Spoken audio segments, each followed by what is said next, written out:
सर्वांना नमस्कार. Tanvi Arjun love स्टोरीचे 213 episode यापूर्वीच अपलोड केलेले आहेत. कृपया ते सर्व एपिसोड ऐकण्यासाठी आपल्या चॅनलला भेट द्यावी. आणि हे सगळे व्हिडिओज तुम्हाला प्लेलिस्टमध्ये सुद्धा सलग ऐकायला भेटतील. आता अस्मिता, विवेक आणि शनाया हॉस्पिटलमध्ये गेले आणि अस्मिताला सारखे विकीचे फोन येत होते. तिला भेटायचं आहे म्हणून. पण अस्मिता आता त्याला टाळत होती. विवेकला सोडून ती त्याला भेटायला जाणं शक्य नव्हतं. आणि हॉस्पिटलमध्ये गेल्यावर शनाया मोबाईलवर बसली बोलत. आणि आता अस्मितानंच विवेकला डॉक्टरांजवळ नेलं. त्याला पुन्हा चेक केला. पुन्हा सगळे रिपोर्ट घेऊन काळजीनं तिनं विचारलं, विवेक कधी ठीक होईल डॉक्टर? आणि डॉक्टर म्हणाले, त्यांची तब्येत आता सुधारत आहे आणि आणखीन 2 दिवसांनी आलात की प्लास्टर काढून टाकू. आणि अस्मिता डॉक्टरांकडे बघून म्हणाली, डॉक्टर तुम्ही ज्याला सांगता का तुमच्या पेशंटला की प्लास्टर काढलं की लगेच ऑफिसला जायची काही गरज नाही. जास्तीत जास्त घरीच आराम करायला सांगा त्याला, कारण तो फक्त तुमचंच ऐकणार. आता डॉक्टर हसले आणि म्हणाले, मिस्टर विवेक अजिबात तुम्ही ऑफिसला जाऊ नका. आणखीन काही दिवस घरीच आराम करा, कारण आणखीन काही दुखापत झाली तर लवकर रिकवर होणार नाही. आणि आता हे ऐकून अस्मिता बाहेर गेली आणि डॉक्टर मागे म्हणाले, मिस्टर विवेक तुमची मिसेस तुमची खूप काळजी करते. त्यांनी खूप मेहनत घेतली आहे तुमच्यासाठी हॉस्पिटलमध्ये. मी स्वतः त्यांची अवस्था पाहिली आहे जेव्हा तुमचा ॲक्सिडेंट झाला होता तेव्हा. म्हणून निदान त्यांचं तरी ऐका. आणि विवेक म्हणाला, यस डॉक्टर, मी नाही जाणार ऑफिसला. मग आता सगळे घरी आले. येताना सुद्धा शनाया सगळ्यात आधी त्याच्या शेजारी बसण्यासाठी मागच्या सीटवर जाऊन बसली आणि मग त्याच्या शेजारी बसूनच घरी आली. घरी गेल्यावर ती म्हणाली, विवेक बेबी आता तू बरा होत आहे ना, मग चल ना आपल्या बेडरूममध्ये, मी घेईन तुझी काळजी. आणि विवेकसुद्धा त्याच्या बेडरूममध्ये गेला. आणि अस्मिता एकटी पडली आणि पुन्हा तिचा फोन वाजला. तर विकी फोन करत होता. तिनं मोबाईल पाहिला आणि तसाच ठेवून दिला. मग त्यानं तिला मेसेज केले होते, हाय अस्मिता, कशी आहेस तू? ठीक आहेस ना? ती शनाया तुला त्रास तर देत नाही ना? मला तुला भेटायचं आहे, प्लीज मला भेटशील का? टेक केअर, असं त्यानं लिहिलं होतं. आणि हे मेसेज वाचून अस्मिताचे डोळे भरून आले, कारण पहिल्यांदा कोणीतरी तिची इतकी काळजी करू लागलं होतं. आणि तिनं फक्त ओके असा रिप्लाय दिला. आता दुपारी ती लंचसाठी विवेकला बोलवायला गेली आणि शनाया म्हणाली, विवेक तू बनवलेलं जेवण खाणार नाही अस्मिता, कळलं? आणि अस्मिता म्हणाली, विवेक जेवण मेडनं बनवलं आहे, मी नाही बनवलं. विवेक म्हणाला, ओके. अस्मिता, आणि एक गोष्ट लक्षात ठेव, आता तू तुझ्या रूममधून अजिबात बाहेर येऊ नकोस जोपर्यंत मी तुला सांगत नाही तोपर्यंत, कळलं? अस्मिता म्हणाली, का विवेक? आणि विवेक रागात म्हणाला, तुला जे सांगितलं ना अस्मिता तेच करायचं, जास्त प्रश्न विचारत बसायचं नाही, कळलं? आणि विवेक तिला ओरडला म्हणून शनाया खुश झाली होती. आणि अस्मिता म्हणाली, विवेक मी तुला जेवण वाढते आणि मग जाते. तो म्हणाला, नाही, मला शनाया जेवण वाढेल, तू जा तुझ्या रूममध्ये आणि जोपर्यंत मी तुला सांगत नाही तोपर्यंत बाहेर यायचं नाही. आणि आता अस्मिता नाराज होऊन तिच्या रूममध्ये गेली आणि दरवाजा लावून बसली. आणि विवेक म्हणाला, शनाया चल मला जेवण वाढ. आणि आता ती मनात म्हणाली, ओ गॉड, आता मी काय त्याला जेवण वाढत बसू की काय? शी, कुठे फसले आहे मी. हा मूर्ख केव्हा माझ्याशी लग्न करून तो बंगला माझ्या नावावर करून देईल काय माहीत. आणि ती विवेकला म्हणाली, विवेक आपण कधी लग्न करायचं? मला ना खूप घाई झाली आहे. विवेक म्हणाला, आधी अस्मितासोबत घटस्फोट तरी होऊ दे, मग लग्न करायचं आपण. शनाया म्हणाली, विवेक आपण एक काम करूया, तू तिला घटस्फोट नंतर दे, पण आधीच आपण लग्न करू. आणि बेबी तुला माहीत आहे ना, तू मला प्रॉमिस केलं त्या रशियाचा बंगलो तू माझ्या नावावर करणार आहेस. विवेक म्हणाला, ऑफकोर्स डार्लिंग, अगं तुझ्यापुढे तो रशियाचा बंगलो काय चीज आहे? मी तुला असे आणखीन बरेचसे बंगलो घेऊन देईन. आणि लगेच शनाया लालचीपणाने म्हणाली, मग विवेक आत्ताच तू कर ना माझ्या नावावर तो बंगलो, कधीतरी करायचाच आहे ना, मग आता केला तर काय हरकत आहे? विवेक म्हणाला, काय घाई आहे शनाया, त्या बंगल्यामध्ये तू एकटी राहणार आहेस की काय? मी सुद्धा तुझ्यासोबत राहणार आहे ना. मग आधी लग्न होऊ दे आणि लग्नाचं गिफ्ट म्हणून मी तो बंगलो तुला देणार आहे. आता ती गप्प बसली आणि मग तिनं कसं बसं त्याला जेवायला वाढलं आणि म्हणाली, विवेक मला थोडे पैसे हवे होते. माझे सगळे कपडे जुने झाले आहेत. विवेक म्हणाला, अगं त्या दिवशीच तर केलीस ना शॉपिंग, मग लगेच कसे जुने झाले कपडे? शनाया म्हणाली, बेबी आता तू मला प्रश्न विचारशील का? दे ना प्लीज. ओके असं म्हणून विवेकने तिला लगेच पैसे ट्रान्सफर केले. शनाया खुश झाली. जेवणही झालं आणि ते दोघे रूममध्ये आले.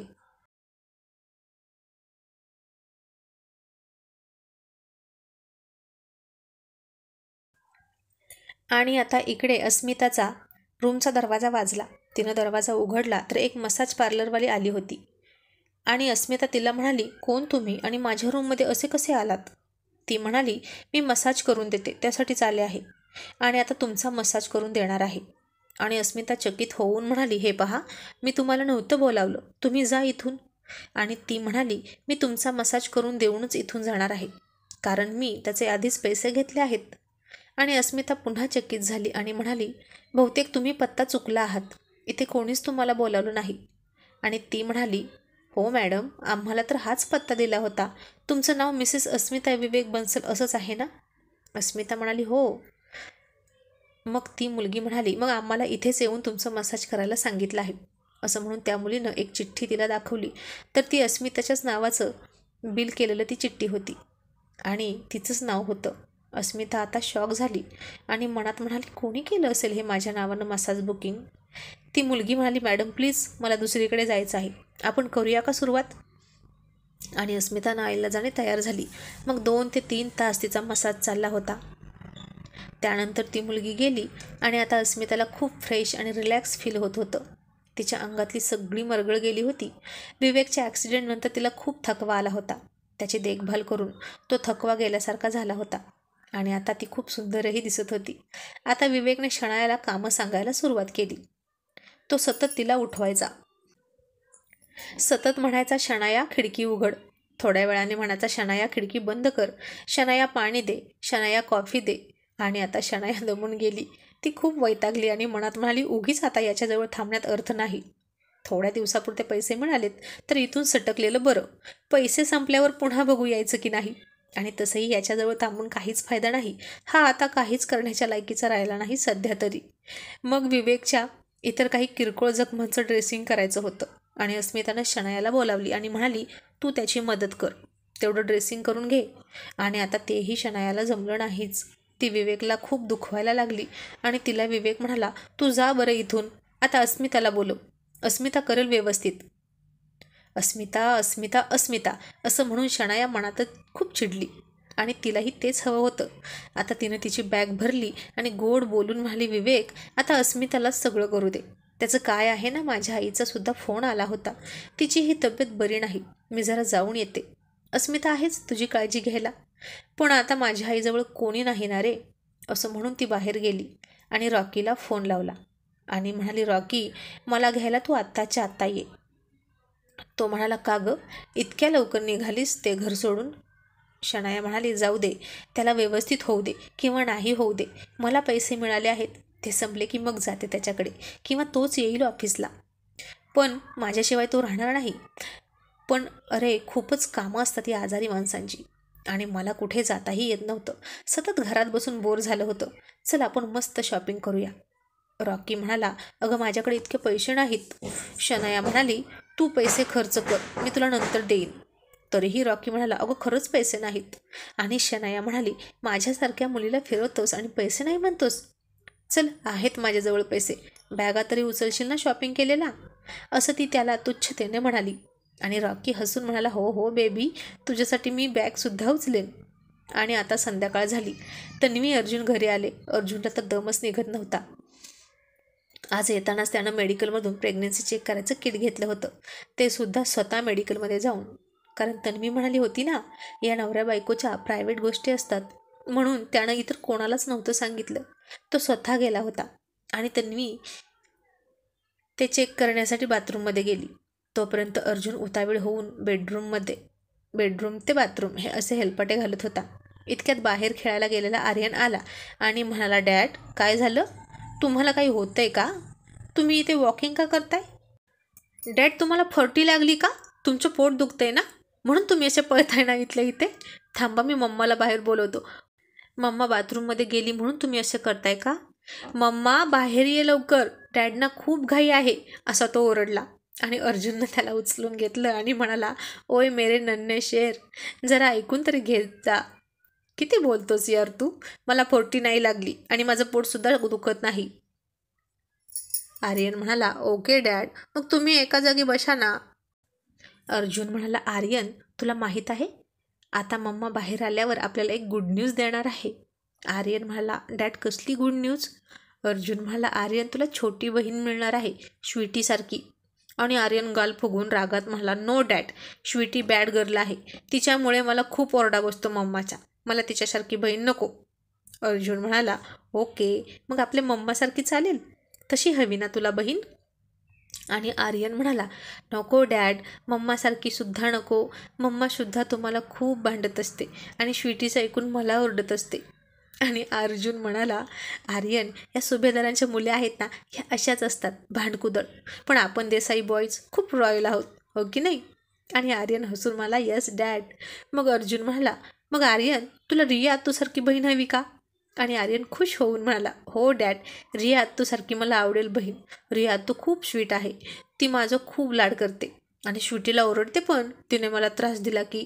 मला रिया आत्तूसारखीच बहीण पाहिजे. आणि आता छोटे आर्यन सर गोबऱ्या गोबऱ्या गालावर बोट ठेवून मोठा प्रश्न विचारत म्हणाले, पण डॅड, रिया आत्तू तर किती मोठी आहे आणि बेबी तर किती छोटं असतं, मग ते मम्माच्या पोटातून बाहेर कसे येणार? आणि त्याचा प्रश्न ऐकला आणि अर्जुनने मोठे डोळे केले आणि तो खूप हसायला लागला आणि म्हणाला, आर्यन बेटा, हे असे प्रश्न इतक्या लहानपणी नाही विचारायचे. आणि आर्यन म्हणाला, डॅड, मी मोठा आहे, मी छोटा नाही. आणि अर्जुन म्हणाला, ओके बाबा, ओके. इतक्यात तन्वी बाहेर आली आणि आर्यनने अर्जुनच्या कडेवरून खाली उडी मारली आणि तिला जाऊन मिठी मारत म्हणाला, मम्मा, कधी येणार आहे बेबी आपल्याकडे? आणलीस का तू? दाखव ना मला, कुठे आहे? आणि तन्वीनं आता अर्जुनकडे पाहिलं डोळे वटारून आणि म्हणाली, अर्जुन, काही गरज होती का त्याला सांगायची हे सगळं? आता तो माझा पिच्छा सोडणार नाही, आता त्याला कुठून आणून देऊ मी बेबी? आणि मी काय आता बेबी बाथरूममधून बाहेर घेऊन येणार होती का? तू पण ना अर्जुन, लहान मुलांशी तरी सगळं शेअर करत जाऊ नकोस ना. आणि अर्जुन म्हणाला, तनू लहान असला म्हणून काय झालं, उद्या तोही मोठा होणार आहे, त्याच्याशी सगळं शेअर करायचं आणि त्याला जसं समजेल, जे जे समजेल तो ॲक्सेप्ट करेल आणि जे नाही समजेल ते हळूहळू शिकेल, पण आपण त्याला सगळं सांगायचं, काहीच लपवून ठेवायचं नाही. आणि तिने त्याच्यापुढे हातच जोडले आणि म्हणाली, धन्य आहे बाबा तुझी. मग अर्जुन म्हणाला, तनू, गुड न्यूज नाही का गं? तन्वी म्हणाली, नाही अर्जुन.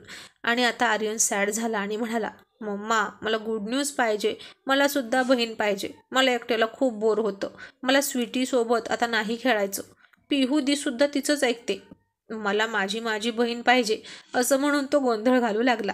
आणि आता तन्वीने डोक्यावर हात मारला आणि ती अर्जुनकडे चिडून बघत आर्यनला म्हणाली, आर्यन बेबी, तुला बहीण हवी की नाही? पण ती आत्ताच नाही हा मिळणार, त्याला खूप वेळ जावा लागतो बेटा. तू मम्माचं ऐकशील ना बेटा, तू गुड बॉय आहे ना, आणि जर तू असा रडलास तर मी बेबी नाही येणार, हस बरं आता. आणि आर्यन म्हणाला, मम्मा मला प्रॉमिस कर, नक्की आपल्याकडे बेबी येणार ना? आणि आता तन्वीनं अर्जुनकडे बघितलं आणि म्हणाली, प्रॉमिस. आणि अर्जुन तिला म्हणाला, तनू, तू त्याला प्रॉमिस करतेस पण ते पाळावं लागेल हां, तुला नक्की बेबीचा विचार करावा लागेल दुसऱ्या. पण का गं, आता हे काय झालं तुझं, पिरियड मिस का झाले? तन्वी म्हणाली, माहीत नाही अर्जुन, बहुतेक हॉस्पिटलमध्ये जाऊनच विचारावं लागेल. अर्जुन म्हणाला, ओके, उद्या आपण जातोय हॉस्पिटलमध्ये, जे काय असेल ते बघून घेऊया, पुन्हा प्रॉब्लेम नको. मग आता इकडे रात्री विवेक जेवण झालं आणि अस्मिताला पाहून म्हणाला, अस्मिता, खूप सुंदर दिसतेस तू आज आणि फ्रेशसुद्धा वाटत आहेस, काही खास कारण? आता अस्मिता थोडी गप्पच होती, विवेक पुन्हा तिच्याशी तुटक तुटक वागत होता म्हणून, आणि ती काहीच नाही बोलली. ती विवेकला म्हणाली, विवेक, तू आराम कर, काही लागलं तर मला सांग, मी आहे माझ्या बेडरूममध्ये. आणि विवेक तिला म्हणाला, अस्मिता, मी सुद्धा येणार आहे तुझ्या बेडरूममध्ये झोपायला. ती आश्चर्याने म्हणाली, कशाला? तो म्हणाला, अगं रात्री मला गरज लागली तर, शनायासुद्धा नाही ना आता जवळ म्हणून. आणि अस्मिता मनात म्हणाली, फक्त गरज म्हणूनच तो मला वापरतो, शनाया नाही म्हणून मी. विकी म्हणतो बहुतेक ते खोटं नाही. आणि मग विवेक म्हणाला, अस्मिता मला तुझ्या रूममध्ये घेऊन चल ना. आणि ती त्याला घेऊन गेली. त्याला बेडवर बसवला आणि स्वतः सोफ्यावर झोपायला गेली. विवेक तिला म्हणाला, अस्मिता तूही बेडवर झोप ना. किती दिवस अशी सोफ्यावर अवघडून झोपणार आहेस माझ्यामुळे. ती म्हणाली, नको विवेक, तुझी झोप नाही होणार. विवेक म्हणाला, आता मी ठीक आहे, तू इथे झोपू शकतेस प्लीज. आता अस्मिताचा नाईलाज झाला आणि ती त्याच्याकडे पाठ करून झोपली. विवेकने तिच्या पाठमोऱ्या आकृतीकडे पाहिलं आणि तोही झोपला. आणि आता रात्री केव्हा तरी अस्मिताला असं जाणवलं की कोणीतरी तिच्या शरीरावरून हळूवार हात फिरवत आहे. आणि तिला तो स्पर्श खूप दिवसातून मिळाला होता. खूप हवाहवासा वाटत होता आणि तीही त्याच्याकडे वळली. विवेक तिच्या अंगावरून खूप प्रेमानं हात फिरवत होता. त्यालाही अस्मिता आता खूप हवीशी वाटत होती. रात्रीच्या मंद प्रकाशात ती खूप सुंदर दिसत होती. चंद्राच्या मंद प्रकाशात चमचमणाऱ्या चांदण्यासारखा तिचा चेहरा चमकत होता. आता अस्मिता सुद्धा त्याला प्रतिसाद देऊ लागली होती. तिनंही त्याला झोपूनच मिठी मारली. आता विवेकने तिच्या मानेवर किस केला आणि तिच्या गालावर कपाळावर प्रेमानं किस करत होता. आता त्याची नजर तिच्या ओठांवर गेली तर तिचे ओठ आसुसलेले दिसत होते त्याच्या चुंबनासाठी. विवेकने तिला किस केला आणि आता त्याला खूप छान वाटत होतं. आता तो तिला खूप डीप किस करत होता. अस्मितासुद्धा त्याच्या विरहाने व्याकुळ होऊन त्याच्यात मिसळण्याचा खूप प्रयत्न करत होती. आता अस्मितासुद्धा पूर्ण जागी झाली होती आणि विवेकला खूप मनापासून फील करत होती. पण तन्वीनं सांगितल्याप्रमाणे ती इतक्या सहजासहजी स्वतःला विवेकला अर्पण करणार नव्हती. तीही त्याला तितकाच सतवणार होती. आणि आता अस्मिता अचानक खूप गोड आणि मादक सुरात म्हणाली, आय लव यू विकी. आणि हे ऐकून विवेकचा चेहरा खूप पडला आणि त्याला खूप राग आला आणि त्यानं तिला तशीच सोडून दिली आणि पाठ फिरवून झोपला. आणि म्हणाला, आता या विकीचा बंदोबस्त केलाच पाहिजे. झोपेत सुद्धा ती त्याचंच नाव घेते, याचा अर्थ तो तिच्या मनात खूप खोल रुतला आहे. आणि इतक्यात पुन्हा अस्मितानं त्याची गंमत करण्यासाठी त्याला पाठीमागून मिठी मारली आणि पुन्हा म्हणाली, आय लव यू विकी. आणि विवेक आणखीनच चिडला, पण त्यानं तिची मिठी नाही सोडली. आणि आता अस्मिता गालात मंद आणि गोड हसत होती.